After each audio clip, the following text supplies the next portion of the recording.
Здравствуйте, друзья! Как всегда, сегодня полезный проект и интересная идея, и он очень многим пригодится. Огромное спасибо вам за вашу активность и поддержку. Давайте сразу начинать. Привет. Эта конструкция очень простая, да проще не придумаешь, но в то же время почти гениальна. Первая часть будет из обрезка обычной трубы. Понадобится всего 50 мм длины. По-быстрому размечаю и обрезаю. Все, конечно, буду зачищать. Ведь должно быть аккуратно и красиво. Как минимум, приятней будет работать без ржавчины.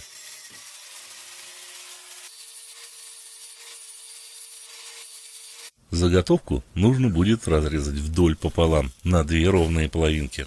Для удобства сначала сделаю только одну прорезь.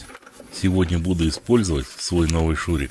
Он очень маленький, практически как игрушечный, но он мощный, как зверь. 55 ньютон. Я даже в шоке от его силы. Вы знаете, что я стараюсь обычно использовать легкодоступные комплектующие. И в этот раз тоже нет исключений. Из простого болта сделаю петлю. Она в разы дешевле, в разы лучше и в разы надежнее, чем покупная. Из комплектующих всего лишь обрезок болта, 2 обычные гайки и 1 удлиненная гайка. Муфта. И все готово. Конечно, если бы у меня был токарный станок, все могло быть еще более аккуратнее и технологичней. Но и без токарного станка можно обойтись. Шуруповерт и болгарка. Может, не так точно, зато очень доступно. Ставлю несколько точек сварки, и все готово. Неплохо получилось. Теперь вторая прорезь. Вот что получилось. Мощная штука. Этот крепеж я еще немного доработаю, ведь его нужно как-то будет зажимать. Понадобятся 2 небольшие пластины. Я нашел какую-то железку у себя в хламе, и из нее решил как раз их выпилить. Совместив их вместе и зажав ручными тисками, просверлю сквозные отверстия под болт М6. Кстати, у этого шурика очень интересная конструкция аккумулятора.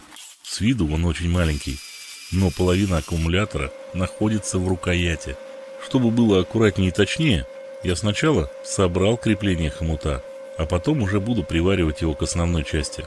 Главное, чтобы одна пластина была приварена к одной половине, а вторая приварена к ответной части хомута. Чтобы крепление ничего не царапало, сделал прокладку из тонкой резины.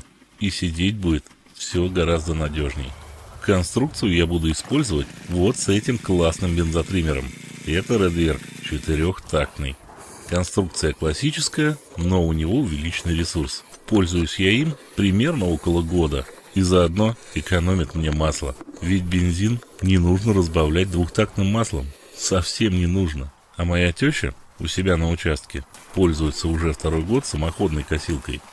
Я специально выбирал такую, чтобы она подходила для тех, у кого не хватает сил завести ручным стартером. Из управления 1 рычаг и 1 кнопка, и все. Рычаг на пуск, нажал кнопку, и косилка поехала сама. Даже толкать не нужно, она самоходная. Движок тоже совсем не громкий, а для комфорта даже подстаканники есть. Не знаю, кто это придумал, но это реально круто. Давайте вернемся к проекту и по-быстрому доделаем его, а потом испытаем. Из шпильки М8 сделаю основную мачту. Она примерно 250 мм. Достаточно 1 штуки. Да и вообще, ее можно было сделать из небольшой арматуры или чего угодно. Я решил убрать резьбу со шпильки, но немного, только пики резьбы, чтобы за нее ничего не цеплялось. В этом мне снова помог шурик и болгарка. Ну, почти токарный станок, жаль, что задней бабки нет. Из отрезков стальной проволоки, примерно 3 мм в диаметре, я сделаю ограждение. Оно должно быть легким и относительно прочным, как решетка для гриля. Вариантов, из чего сделать, было много. Один из них думал просто оббить обмазку электродов и все, но нашел ту проволоку. Отрезков немного, 8 отрезков по 250 мм и 5 отрезков по 120 мм.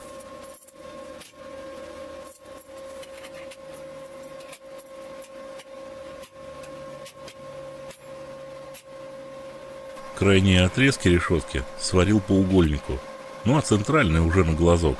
Особая точность здесь тоже не важна.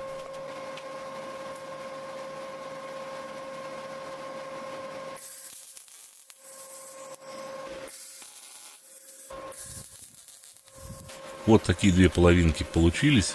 Две половины решетки будут под небольшим углом друг к другу. Я сначала хотел использовать две стойки для основания, но, как выяснилось в процессе, и одной будет достаточно просто с запасом. Для экономии времени были варианты использовать решетку от гриля, но тогда пришлось бы покупать новую решетку для гриля. Жарить-то на чем-то надо. В кладовых запасах нашел сетку от старого вентилятора. Крутил ее, вертел ее, но так и не придумал, как ее закрепить. Да и такая ячейка, слишком маленькая. Крепление в процессе изготовления решил немного уменьшить. На данный момент выглядит все вот так. Сама сетка должна быть примерно параллельно режущему ножу, а продольно должна стоять примерно на оси реза, проходить через ось вращения. Просто и надежно. Решил перед покраской еще немного доработать эту сетку и сделать небольшой загиб прутков проволоки, чтобы исключить соскальзывание и сделать захват более лучшим. Угол загиба совсем небольшой, произвольный, но думаю, что лишним он точно не будет. Теперь все в покраску. Цвет оранжевый, очень сочный, хоть зимой, хоть летом, заметный. Несколько слоев с промежуточной просушкой. Сейчас краска быстро высохнет и начнем испытание. Отлично, все готово. Устанавливается насадка очень быстро. По весу получилось достаточно легкая, что немаловажно. Крепеж получился тоже отличный. Сидит на штанге крепко и совершенно никуда не двигается. Друзья, если понравилось видео, не забудьте, всего лишь лайк, подписка, колокольчик. Делитесь ссылками на видео в соцсетях, думаю, друзьям точно понравится. Кстати, на канале есть еще много интересного, а все ссылки, что использовалось в видео, как обычно в описании и в закрепленном верхнем комментарии. Там даже промокоды есть. Эта идея не нова, но нет предела совершенству, ведь в этом и заключается технический прогресс. Теперь скошенная трава не запутывается и не наматывается. После применения остается аккуратный валик скошенной травы, который потом легко и быстро убрать. Делается насадка просто и очень бюджетно. Можно быстро сделать для любого триммера. И с травой проблем больше нет. Друзья, здоровья вам и вашим близким. Спасибо, что смотрели это видео. До встречи на канале Куй Железо. Пока-пока.